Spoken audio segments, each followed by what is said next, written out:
Բարոյձեզ սարգել հայրենակիցներ, մի քանի օր հարգելի պատճառներով բացակայությունից հետո վերադարձել եմ, ամեն ինչ լավ է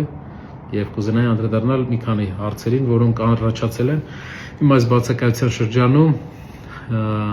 Առաջինը երկրի ղեկավարը հայտարարել է, որ Հայաստանում չկա ընտանիք, որից հեծը չի գողացել։ Նա սա հայտարարությունը արել է հեծը չի գողացել տերմինով, որպեսզի երբ մենք ուզենանք հեծով դիմենք դատարան, որպեսզի նա կամ ապացուցի կամ ներողություն խնդրի իր ասացի համար, իր կողմից նշանակված կառավարիչը իրավունք ունի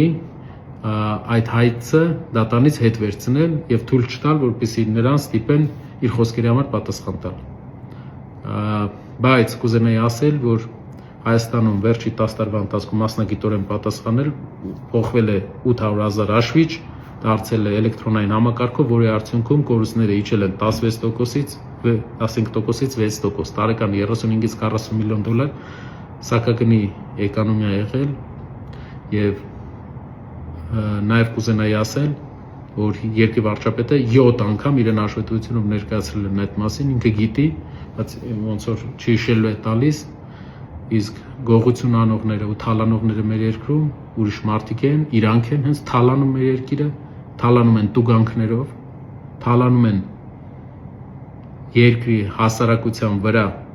դրված անտրամաբանական տույժերով,